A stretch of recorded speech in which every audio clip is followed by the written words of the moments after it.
વાગી ગયા છે સુપર સિક્સ સાથે હું છું નીરુ। આજે દિવસભરના મહત્વપૂર્ણ એવા મુદ્દાઓ સાથે આપણે ચર્ચા કરીશું સુપર સિક્સમાં। અને દેશના જમીનથી લઈને પહાડ સુધી સર્વત્ર જળ પ્રહારના દ્રશ્યો સામે આવી રહ્યા છે। પછી તે હિમાચલ પ્રદેશ હોય કે ઉત્તરાખંડ, દિલ્હી હોય કે યુપી, પાણીના પ્રચંડ પ્રવાહમાં તંત્રની ખુલી ગઈ છે પોલ। आओ સૌપ્રથમ નજર કરીએ આજના 6 અલગ અલગ મુદ્દાઓ પર। પ્રથમ મુદ્દામાં વાત કરવાની છે હિમાચલ પ્રદેશમાં આવેલી આફતની।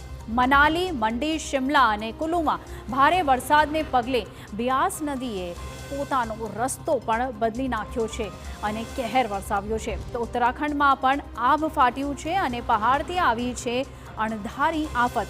બીજા મુદ્દામાં વાત કરીશું રાજધાની દિલ્હીની। ક્યાંક હાલાકીના દ્રશ્યો જોવા મળ્યા છે તો ક્યાંક ભૂવો પડતા વાહન ચાલકોને મુશ્કેલી ઊભી થઈ છે। સૌથી વધારે સવાલ ઉઠ્યા નવી બનેલી સંસદમાં પાણી ટપક્યું તેના પર। ત્રીજા મુદ્દામાં વાત કરીશું કેરળના વાયનાડમાં ભૂસ્ખલન બાદ જોવા મળેલી તબાહીની।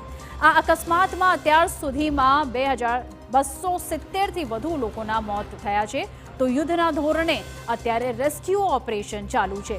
ચોથા મુદ્દામાં વાત કરીશું ચાંદીપુરા વાયરસે વધુ એક માસૂમનો લીધો છે ભોગ તો અન્ય શહેરમાં કેટલા પોઝિટિવ કેસ નોંધાયા છે તેના અપડેટ પર વાત કરીશું। પાંચમા મુદ્દામાં વાત કરીશું ડીસા તાલુકાના તાલેપુરા ગામમાં રહેવાસી આશા ચૌધરીની જે ડ્રોન દીદી તરીકે ઓળખાય છે અને તેમણે જંતુનાશક દવાઓનો છંટકાવ કરી લાખોની કરી છે આવક।